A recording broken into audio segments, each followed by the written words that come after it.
Hello नमस्कार साथियों, कैसे आप सब। मेरा नाम है अवधेश और आप देख रहे हैं एच डी जी के क्लासेस। तो आज फिर से हम जो है क्लास 12th का इंग्लिश जो कि चैप्टर है sweetest love I do not गो का मोस्ट इम्पोर्टेंट वीवीआई ऑब्जेक्टिव देखेंगे, जो कि एग्ज़ाम की दृष्टि से बहुत ही इम्पोर्टेंट होगा।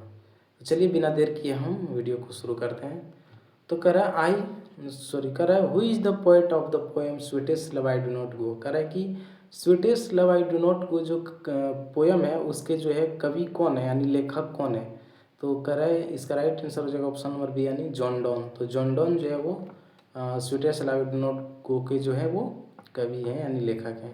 कह रहा है John Donne is known as a dash poet. कह रहा है कि जॉन डॉन जो है एक डैश कवि के नाम से जाने जाते थे। कौन से कवि से?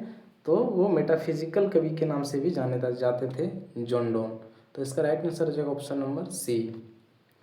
क्वेश्चन नंबर 3 कर रहा है John Donne was born in dash and died in dash. कह रहा है कि जॉन डॉन का जो जन्म हुआ था वो डैश में हुआ था और मृत्यु भी जो हुआ था वो कब हुआ था।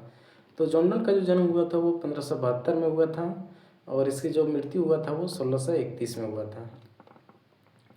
कह रहा है John Donne was born into a dash family in London. कह रहा है कि जॉन डॉन का जो जन्म हुआ था वो कौन से परिवार में हुआ था लंदन में। तो जॉन डॉन का जो जन्म हुआ था वो एक रोमन कैथोलिक फैमिली में लंदन में जन्म हुआ था। तो इसका राइट आंसर हो जाएगा ऑप्शन नंबर बी। अगला क्वेश्चन कह रहा है John Donne was forced to leave Oxford University without a degree because of his. कह रहा है जॉन डॉन को जो है वो बलपूर्वक जो है ऑक्सफोर्ड यूनिवर्सिटी को छोड़ना पड़ा था विदाउट ये डिग्री, कोई डिग्री के बिना, क्योंकि इसकी क्या थी, ये जो इसका कारण था वो क्या था, पॉवर्टी, रिलीजियस बैड बिहेवियर या इलनेस। तो इसका जो कारण था वो था रिलीजन, यानी धर्म के कारण। इसका right answer option number B हो जाएगा। कह रहा why was John Donne sent to prison. कह रहा कि जॉन डॉन को जो है जेल क्यों भेजा गया था, प्रिजन। तो जॉन डॉन को फॉर सीक्रेट मैरिज, तो सीक्रेट मैरिज के लिए इसे जो है जेल भी भेजा गया था। कह रहा John Donne married secretly to his patrons dash. तो यह जो है वो नीस के साथ जो है विवाह के कारण इसे जो है जॉन डॉन को इन्होंने जो है सीक्रेट मैरिज किया था। कह रहा what was the name of John Donne's wife. कह रहा जॉन डॉन्स वाइफ के नाम क्या थे। तो अन्य मोर जो है उसकी जॉन डॉन के वाइफ का नाम है, जो कि इसका राइट आंसर हो जाएगा ऑप्शन नंबर बी। कह रहा in sweetest love I do not go the poet is going away from his. कह रहा sweetest love I do not go कविता में जो कवि है वो दूर जा रहे हैं। तो किससे दूर जा रहे हैं, तो बिलव्ड या उसकी वाइफ जो है उसी से जो है इस कविता में जो जॉन डॉन है वो उसी के छोड़ को दूर जा रहे हैं। कह रहा the poet is not tired of his beloved. कह रहा कि कवि अपने बिलव्ड से थका हुआ नहीं है। और does he hope that the world can show A dash love for him. जो उसके लिए वो एक दुनिया उसके कैसी दिखती है, तो फिटर के रूप में, फिटर लव फॉर हिम। तो इसका राइट आंसर हो जाएगा ऑप्शन नंबर बी। कह रहा the poet compares his journey to that of the dash. कह रहा है कि कवि जो है अपनी यात्रा को तुलना करते हैं। तो अपनी यात्रा को किससे तुलना करते हैं, तो जॉन डॉन अपनी यात्रा को तुलना करते हैं सन यानी सूर्य से। तो इसका राइट आंसर हो जाएगा ऑप्शन नंबर बी। अगला क्वेश्चन कर रहा है yesternight the sun went hence and yet is here today who said this. कह रहा है कि ये जो का लाइन है कि एक दिन जो है बीता हुआ कल जो है वो सूर्य गायब हो गया था और देखो आज फिर उगाया है, ऐसा लाइन जो है वो कौन बोलता है। तो ऐसा लाइन कविता में जॉन डॉन बोलते हैं अपने वाइफ से, यानी अपने बिलव्ड से। तो इसका राइट आंसर हो जाएगा ऑप्शन नंबर सी, यानी जॉन डॉन। क्वेश्चन नंबर 13 कर अकॉर्डिंग टू द पोएट, यानी कवि के अनुसार the sun has no desire nor dash. कह रहा है कि कवि के अनुसार जो है वो सूर्य के पास न ही इच्छा होती है और न ही क्या होती है, सेंस भी नहीं होती है। तो इसका राइट आंसर हो जाएगा ऑप्शन नंबर ए, यानी सेंस।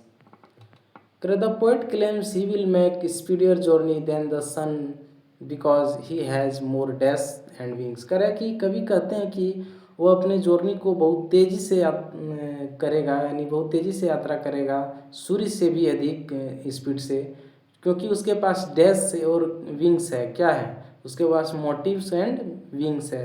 तो इसका राइट आंसर हो जाएगा मोटिव्स, यानी ऑप्शन नंबर 20 का राइट आंसर।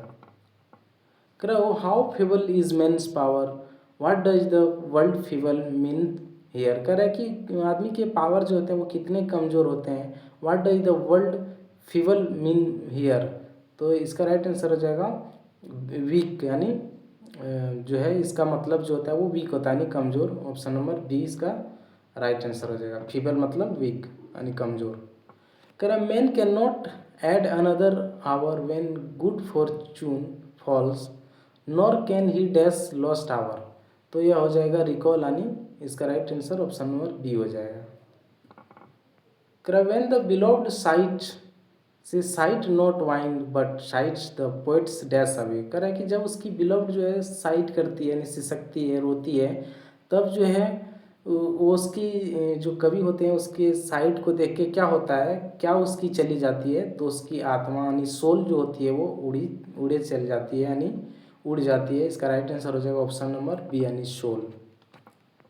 कह रहा है when the beloved weeps bitterly the poet's dash decay. कह रहा है कि जब उसकी बिलव्ड जो होती है वो बिटरली वीप्स करती है यानी रोती है, तब पोइट्स डीके, तब पोइट्स की क्या चीज़ जो है डीके हो जाती है यानी क्षय हो जाती है। तो उसका जो डीके होती है वो ब्लड होती है, यानी इसका right answer option number A हो जाएगा। करे the poet ask his beloved not to forethink any dash against him. करे कि कवि जो है अपने बिलव्ड से कहते हैं कि वो इनके बारे में कोई भी चीज़ न पूछे या न सोचें। किसके बारे में, तो एविल अगेंस्ट हिम। इसका right answer option number B हो जाएगा। क्वेश्चन नंबर 20 करें what is the tone of the poem sweetest love I do not go. करें sweetest love I do not go के जो कविता है उसका टोन क्या है, तो इसके जो टोन थे वो मेलनकॉलिक और लविंग था, यानी मेलनकॉलिक एंड लविंग। तो इसका राइट आंसर जाएगा ऑप्शन नंबर ए। करें they who one another keep alive never dash B. इसका राइट आंसर हो जाएगा ऑप्शन नंबर ए यानी बी यानी पार्टेड। करें कि the poem sweetest love I do not go is a dash poem. करें कि जो कविता है sweetest love I do not गो, वह एक कौन सी कविता है, तो वह एक लव कविता है यानी लव पोएम है। तो इसका राइट आंसर हो जाएगा option number A. Question number 23 कह रहा है कि song and sonnets and satires are famous works of dash. तो ये जो है किसके द्वारा जो है वो फेमस था यानी फेमस कार्य था ये सब, song and sonnets and satires. तो इसका राइट आंसर हो जाएगा जॉन डोन यानी option number B. Question number 24 कर रहा है since death is ultimately certain the poet want to mock death by dying. कह रहा है कि मौत तो अल्टीमेटली जो है निश्चित ही है, तो कवि जो है वो क्या चाहते हैं मौत को, तो फ्रेंडली यानी इन प्ले या जेस्ट। तो इसका राइट आंसर हो जाएगा ऑप्शन नंबर बी यानी फिंगली। क्वेश्चन नंबर 25 करें true lovers who keep each other in their hearts are never truly dash. तो इसका राइट आंसर हो जाएगा सेपरेटेड, यानी वो अलग जो है वो नहीं होना चाहते हैं। इसका राइट आंसर हो जाएगा ऑप्शन नंबर ए। तो दोस्तों आपको यदि वीडियो अच्छा लगा हो तो वीडियो को लाइक और चैनल को सब्सक्राइब जरूर कर लीजिएगा। तो मिलते हैं आपसे नेक्स्ट वीडियो में, तब तक के लिए धन्यवाद।